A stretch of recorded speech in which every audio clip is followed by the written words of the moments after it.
Perfect, perfect, perfect, perfect. Perfect, perfect, perfect, perfect, perfect. Let me get back up in here. Sorry about the brightness of my head.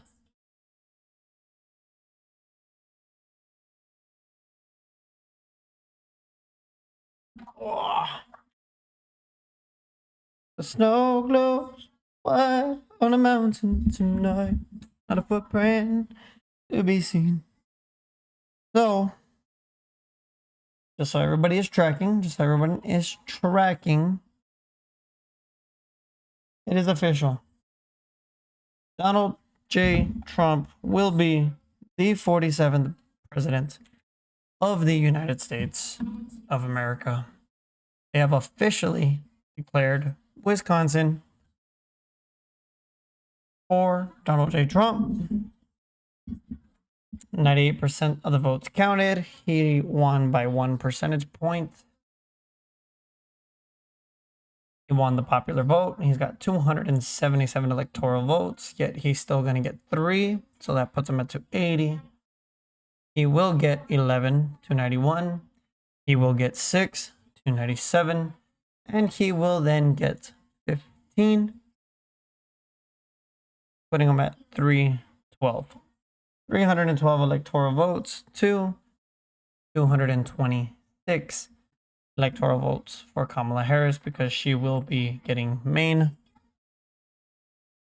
So congratulations, Donald J. Trump. You are the president of the United States and will be inaugurated in January as expected. At least I expected it.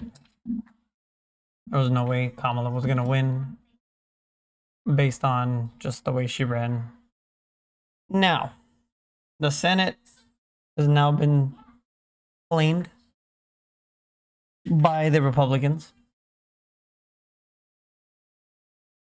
The executive branch has been claimed by the Republicans. The judicial branch is ran in a majority by conservative judges. So 50% of the legislative branch is being ran by Republicans at the moment, with 51 confirmed, looking like Tim Sheehy, with 78% of the vote counted, has a 9-point lead, will be winning that vote. 52. Nevada, seems like Sam Brown will unseat the incumbent Jackie Rosen, as 84% of the votes have been counted, and I do not see. I mean, it's 1,000. It's less than 1,000 votes, so it'll probably be a recount. I'm pretty sure Jackie or Sam will ask for a recount, but I see the senator representing the 2nd Senate seat for Nevada will be a Republican. Arizona, Kari Lake is less than 3 points away now. She was almost 5 points behind. She is now less than 3 points away, with still 40% of the votes left, and majority of those votes are in a Republican dominant county. So there is a very, very strong likelihood that Kari Lake will win the Senate seat for Arizona. Very, very nice. Now, we go over to Wisconsin. 98% of the votes are in. They could ask for a recount. Eric could ask for a recount, but I do not see him unseating Tammy.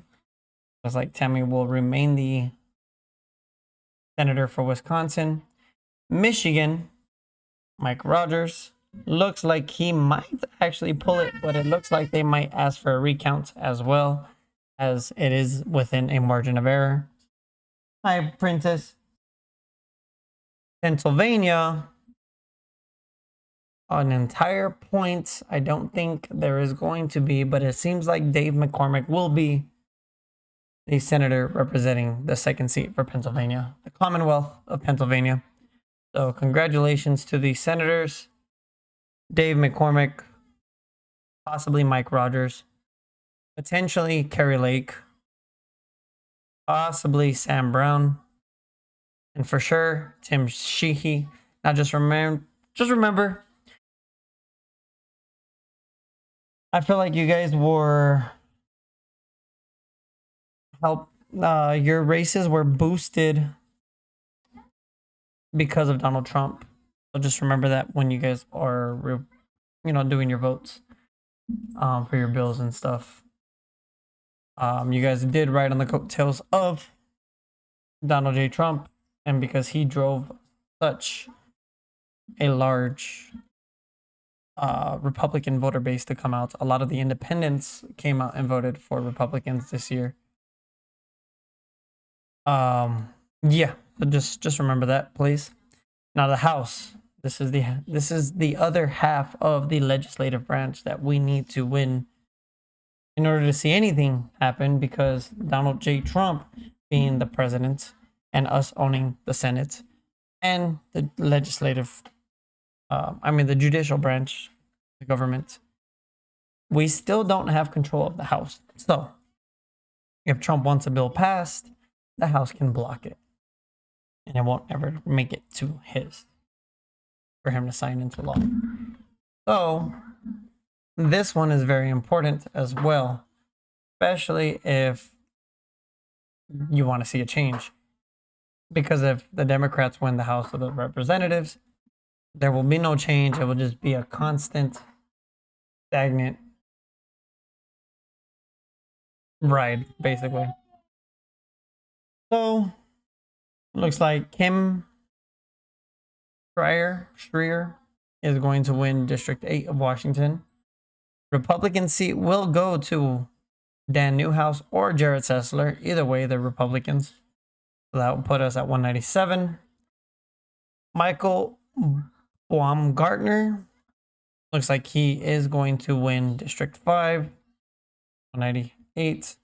Let's bring out the calculator again. I love my calculator. Calculator. Beautiful. Okay, so that puts us at 198 here in Washington if Michael Baumgartner wins. Marilyn Strickland looks like they're going to win District 10. That is not even close. Marie Perez looks like she will win there. Emily Randall will win comfortably. Now going to Oregon. Looks like all three remaining seats will be dominated by Democrats. Kevin Kiley looks like he will comfortably win District 3, putting the Republicans at a 199. Oh, whoops. Adding 1. How is it going, chat? Appreciate you guys for stopping by. I was streaming a little bit earlier, and yeah, had to tend to the princess, and right now she is fed and in a great mood. Josh Hardner looks like it's a very close race. There's a potential chance for Kevin Lincoln to actually unseat the incumbent, Josh Harder. Hi. Because that is less than 1 point. So there's a potential chance, but I don't see it. It is California. Josh Duarte looks like he will win District 13, so that will put us at 200. Oh, I gotta stop doing that. +1 on my tracker. Right here is for sure a Democrat, and they are running against each other. Ro Khanna. Oh. Yo, Ro Khanna needs to get out of politics for real. Over this. Okay, so that's double Democrats. Jim Costa looks like he will be taking in that as well. David Valadao looks like he will be winning District 22. +1. Mike Garcia, 2-point lead with 62% of the votes in. I'm going to go ahead and go out and say, since he is the incumbent, he might just win that. Go ahead and add one. 202. Jill Cisneros will win. Norma Torres will win. Jimmy Gomez will win. Michael Steele. Oh, Michael Steele. Apologize. Michelle Steele. That's my bad. 203. Mark Takano will win District 39. 41 will go to Will Ronins. Young Kim looks like they will retain their seats for District 40, putting us at 204. Raul Ruiz will win District 25. Mike Levin, 49. And Sarah Jacobs, 59. Or sorry, 51. We got 59% of the votes. Now, Nevada District 4 looks like it's going to Stephen Horsford. 81% of the votes are in. District 3 going to Susie Lee. Possibly.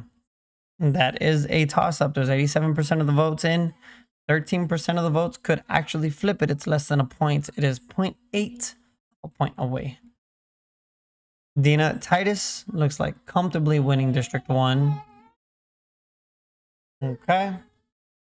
Arizona. Greg Stanton.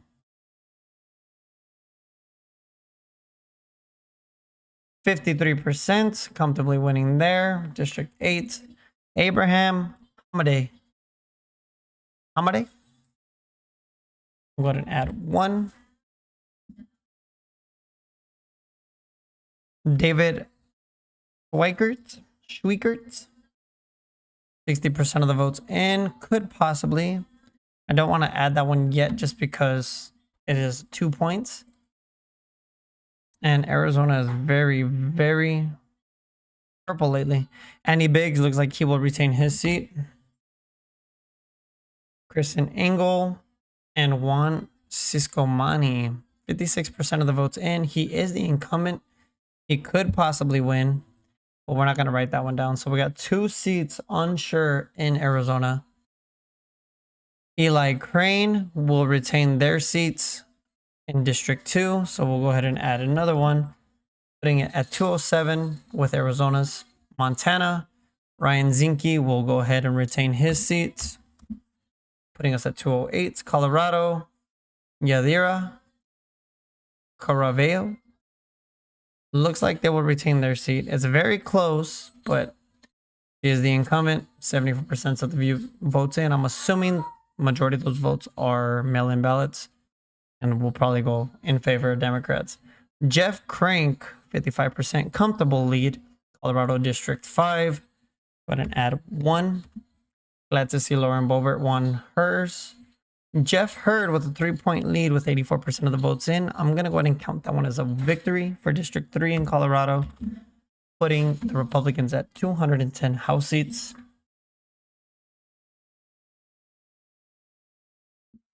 Who did I vote for? Simon Trill asked. I am an independent, but I do not support a lot of the views of Democrats, so therefore I do vote Republican for the time being until hopefully America can get out of their 2-party system and potentially get more people represented, like people like me who are just avid constitutionalists and want to see the Constitution upheld. But yeah, so Republicans got my vote pretty much all the time unless there's a strong Democrat candidate like Tulsi Gabbard. Tulsi Gabbard's a very good Democrat. I think she already flipped parties though. I think she went Republican, but if I was to vote Democrat and she was still a Democrat, she would get my vote. Don Bacon, District 2, Nebraska. Looks like you will win with more than 95% of the votes in. 211. Iowa looks like we'll go. Oh, but they can ask for, I'm going to count it, but they can ask for a recount. It is that close. Let's see. So we're done pretty much with the West. Vicente Gonzalez will win Probably will ask for a recount. It's 5,000 vote difference. Wisconsin District 3 looks like Derek Van Orden will retain his seats, putting the Republicans at 213 chairs. Nikki Budzinski will retain her seats in Illinois District 13. She is the incumbent, so I'm assuming that the 35% of votes that are still waiting to be counted will probably go in favor of her. Kristen McDonald-Rivet will win District 8 of Michigan. District 10 of Michigan will go to John James. The incumbent will retain his seat, putting the Republicans at 214 with Michigan's votes. Ohio District 9, very, very close. Could ask for a recount, but looks like Marcy Kaptur will retain their seat. Amelia Skies will retain her seat for District 13. Pennsylvania. District 7 looks like Ryan McKenzie will actually upset and take out the incumbent Susan Wild and take over the seat. That is another seat flip for Republicans. Pennsylvania District 8, Robert Bresnahan, 2 points. Looks like will unseat the incumbent. Is that 2 seats in Pennsylvania flip? That is crazy. Let's see. Any more? Looks like everybody retained their seats. And District 8 and District 7 flipped. Looks like District 10, Scott Perry will retain their seats, putting the Republicans at 217. Mind you, I did not count those 2 that are still up in the air. So that could potentially put the Republicans at 219. Maryland District 6 is at a 50-50 toss-up with 84%. However, Maryland does lean very, very heavy Democrat. So I would put it upon myself to say that April will win the seat. So I won't count with that one. Eugene Vinman winning District 7 of Virginia. And Jen Kiggins looks like she will be retaining her seat for District 2, putting the Republicans at a 218, solidifying control of the House of Representatives. Looks like the red wave was, in fact, a red wave. And the Republicans will take over complete government control of the United States. Both or all 3 executive, legislative, and judicial branches of the government will be held by Republicans, conservatives. Now, things that I've been seeing around the internet, things that have been not angering me, but disappointing me. And it's the rhetoric that the left-wing media, such as CNN, MSNBC, CBS, The Tonight Show, basically all the rich billionaire class, top of the line celebrity, the top 1% is who represents the Democrat Party. I know everybody thinks that's who represents the Republican Party. And it used to be true back when Bush was president, but it did flip. I feel like the Republicans are more blue collar now and represent more of the middle class and the hourly wage workers, oil field workers, construction workers, and, stuff like that. Labor class, should I say. Where a majority of us fall into. People who make less than 6 figures a year or less than 150,000 a year, you know what I mean? So, I've been seeing the rhetoric used. Like, I saw CNN earlier on the live stream, if you guys were with me earlier, where they said Trump was using political terrorism in his campaigns, in his rallies. He was saying political terrorism and that he was going to imprison every single person. And everything that they were saying about him is what they tried to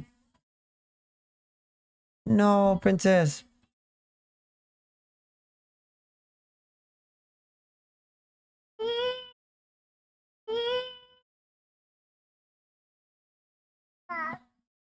Okay, I'm back.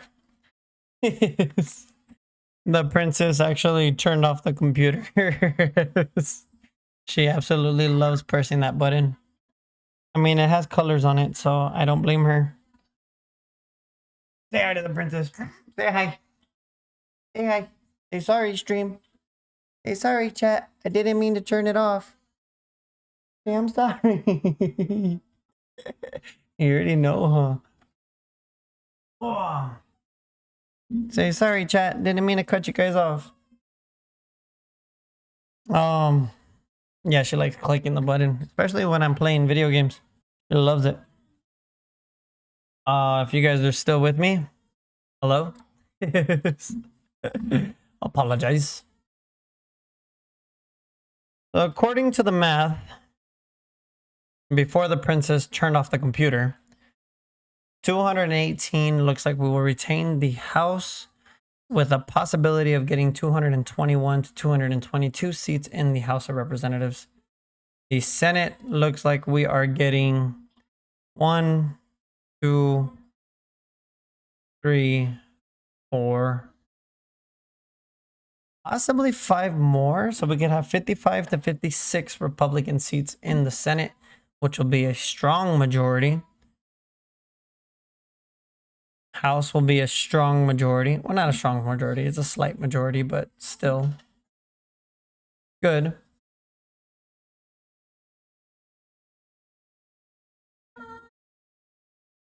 And Donald J. Trump looks like he will win Michigan, Arizona, and Nevada, as well as Alaska, putting him at 312. Of course, Kamala Harris will win Maine, putting her at 226. So, Associated Press, House of Representatives. Looks like Alaska will win that seat as well. Yeah, it's a red wave. It is a red wave. Trump weakens Democrats' coalition and other early election takeaways. Iran's currency falls to an all-time low as Trump is on the verge of clinching the U.S. presidency. Nope, he already clinched it. Trump is going to be the 47th president of the United States. Okay. Also, this comments that I had seen. Let me see here. Where is it? I just saw it. I just seen it. Go into my history.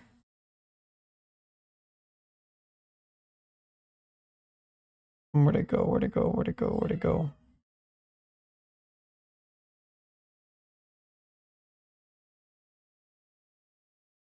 It was a short that I had seen.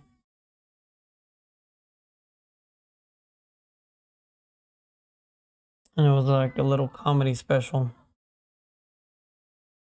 Oh, where is it?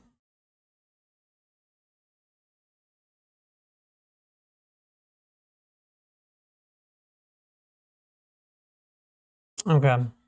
Well, so it's this video here,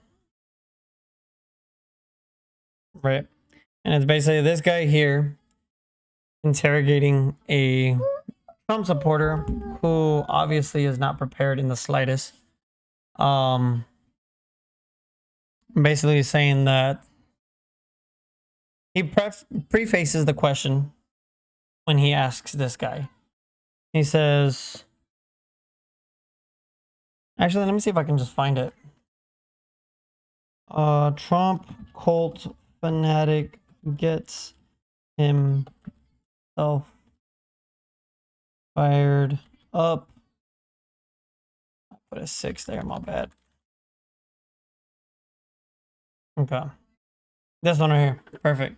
I'm gonna put on the headphones so I can see if I could hear it. Why are you forcing your life? Do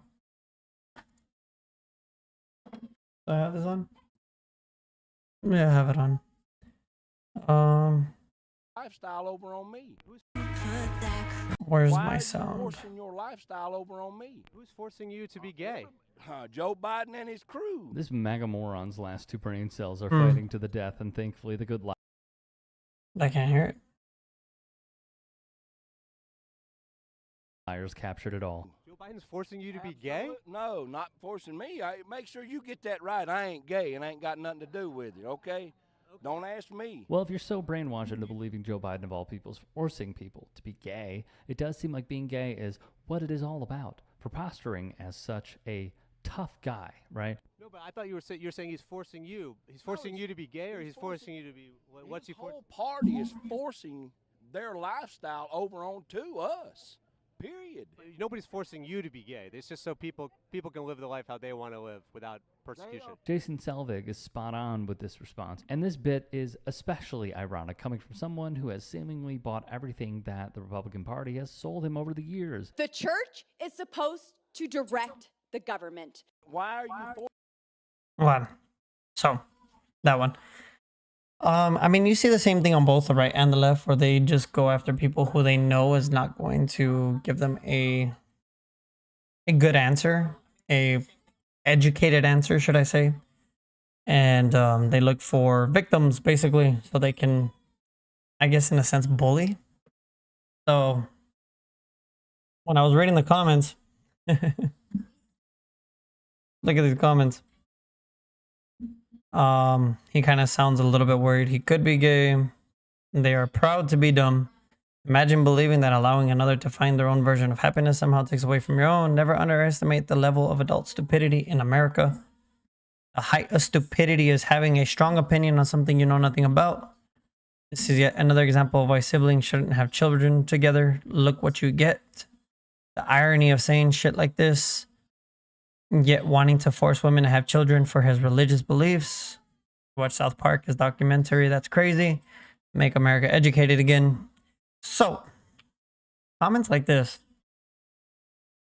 And they want to say that we are the ones who, people who vote for Trump. I'm going to say we. That we are the ones sowing the hatred and sowing the division in the country, sowing the racism, and basically all of that stuff, putting out the hatred and the hate speech and the racist remarks and what are all of their transphobia, xenophobia, all of that good stuff. We're womanizers. But yet look at the comments there. And I get it. It's from both sides. But when you look at CNN, when you look at MSNBC, and you look at all of social media and what you get, because like I don't search for Democrat stuff. Obviously, I really don't search for political stuff at all on my Pokemon store that I have on my TikTok. But yet, I just keep getting it over and over and over again. And it's just, Trump is the devil. Trump is a demon. Trump is evil. He's racist. He hates you for the color of your skin. And that's all I see. That's all I see. And the only thing that they can say that we're trying to divide is on the topic of abortion. The topic of abortion is a very sensitive subject for most. What happened, princess? You want to lay down? Mommy's coming right now. So the topic of abortion is what they always try to go off of, right? In the sense of my body, my choice, and all that good stuff. And that's like their top thing, that we want to take away the rights of women. And that Trump doesn't care about women's rights, women's bodies, stuff like that. And they're saying that he's trying to ban abortions and stuff, and that if he won again, that he was going to fully instate, like basically trying to fearmonger the people who don't look they know who they're targeting. They know that these people don't go and research these topics. They just hear it and they run with it. And that's why you hear a lot of college students and a lot of high school students and a lot of middle school students too repeating stuff like this. Like, oh, Trump just wants to, he hates women. He wants to get rid of abortions. He doesn't care about women's rights. Trump this, he hates that, he hates all of you, stuff like that. And it's sad when you think about it, because the media knows what they're doing. They know that they're preying on these people who don't research this subject matter. He's preying on these people who they know won't go and they won't do the research themselves. They don't care to do it. They just want to, oh, yeah, that's true. They said this about Trump, it must be true. They said this about Kamala Harris, it must be true. It's the media playing their games, right? They know how to aggravate, and they know that you're not going to go look it up, right? Kind of like the Trump with the Mexicans. That all Mexicans are rapists, murderers, and this and that and that. He never said that. Oh, this little girl is crazy. Yeah, you're gonna fall. So, the whole Mexicans are, what he said about the drug cartels, right? But CNN ran with it as if he said it about the whole Mexican population, about the race of Hispanics, that they were all like this, right? And that's the way CNN ran with it. And then all of a sudden, that was plastered everywhere. Trump is a racist. He said this about Mexicans. And it wasn't true. It just wasn't true. It was just an outright lie. Yet you heard so many people repeating it. And when people went to the voting booth and they were interviewing people like, oh, who are you going to vote for? Well, I can't vote for Trump. He hates me because of the color of my skin. Right? For the whole black community. Right? They were trying to say that Trump hated them because he was refusing to denounce white supremacy or the KKK, even though he did it numerous times. Pretty much every single time he was interrogated by interviewers asking, do you denounce white supremacy? And he always says yes, always. But then they take that whole scene where there's fine people on both sides and they run with that story. But yet they don't provide context in which that story was based.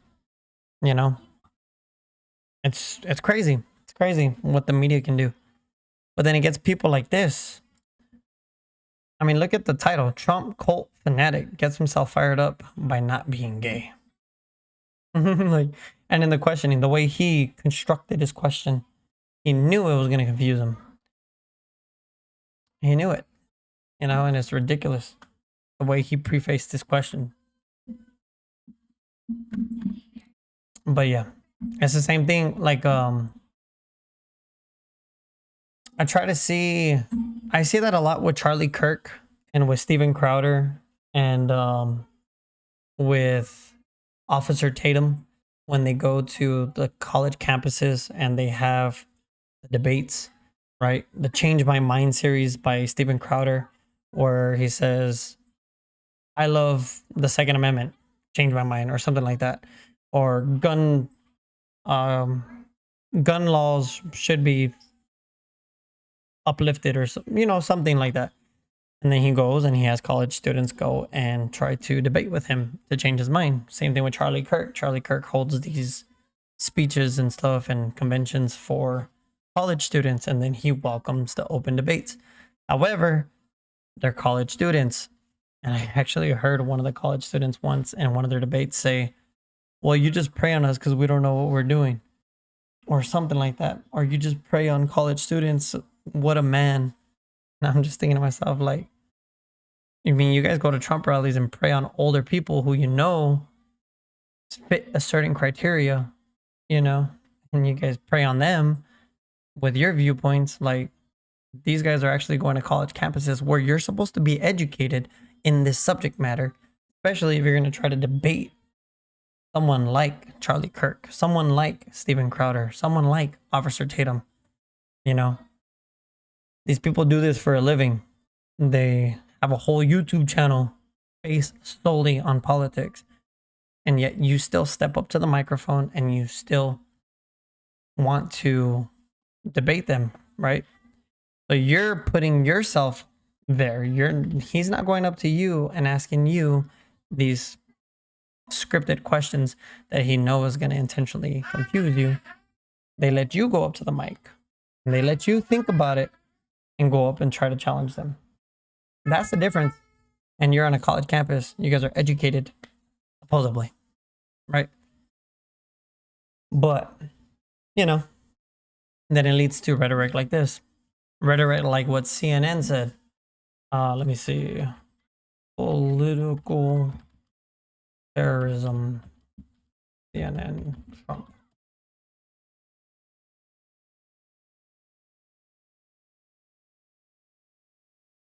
Let's see.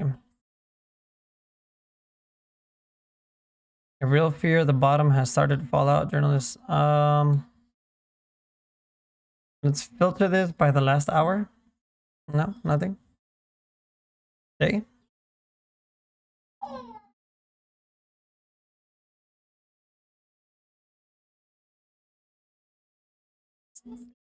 I wish I had it. One of the CNN people said that he was promoting political terrorism at his rallies. And like, you know, rhetoric like that, speech like that is what causes division, you know? But people want to say that January 6th is what caused the biggest, you know, the biggest attack on our nation since the Civil War or something like that. That's some stuff that I was hearing. And I was just like, did you guys forget about 9/11? You know, January 6th, they sure it wasn't right, but if you look at all the times that the Capitol was occupied for the women's marches, for Black Lives Matter marches, for all of these left-wing marches, nobody said anything about that. Where they actually lit DC on fire for BLM, you know, and the streets of DC were literally set on fire, buildings were burned down. Nothing was said about that. That was not insurrection or terrorism or anything like that.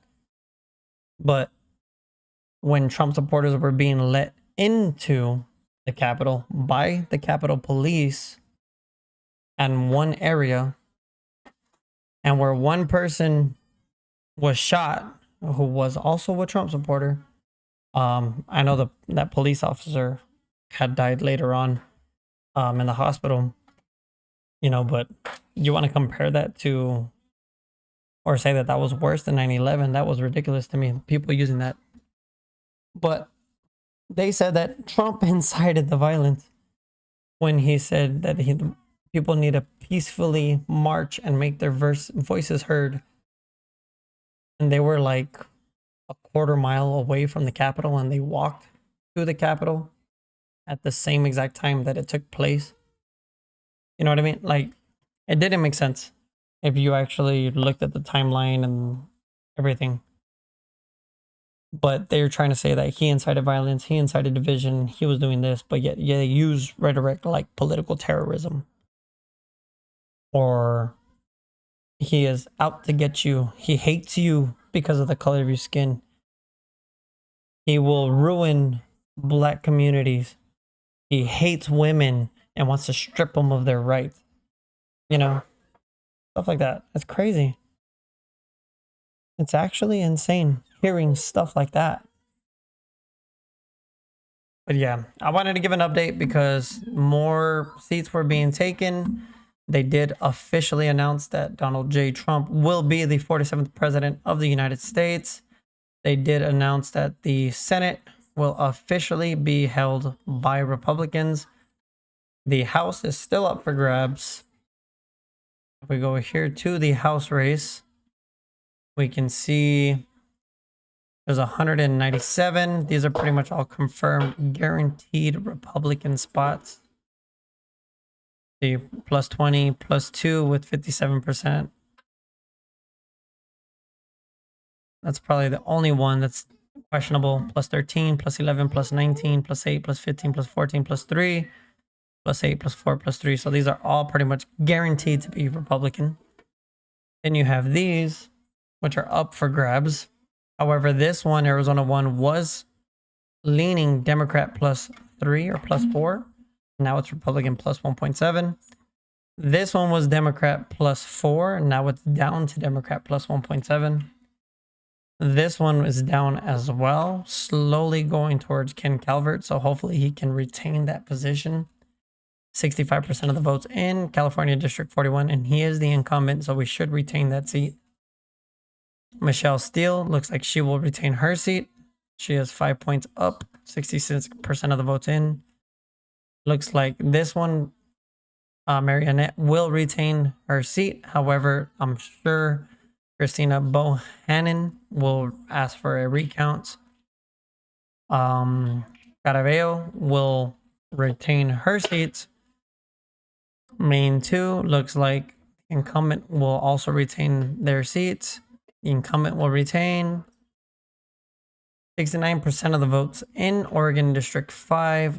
3-point deficit. 69% of the votes in Oregon District 5 might not flip to Lori Chavez. It might stay Janelle. Ryan McKenzie looks like will unseat Susan Wild. Robert Bresnahan will unseat Matt Cartwright. Scott Perry will retain. Eugene Vinman will win. And Marie Perez will retain. California District 47 looks like it might be an upset, and Scat Bao will actually win. Nebraska 2 looks like Don Bacon will retain his seat. He is up 3 points now. And that's pretty much it. Here on the Democrat side, we got pretty much guaranteed Democratic seats. So it looks like Republicans might retain power of the House, the Senate, and the executive branch, as Donald J. Trump is again the President of the United States come January 20th, Inauguration Day. And he also won the popular vote. So Cash, if you're still watching, brother, or if you're watching this after the fact,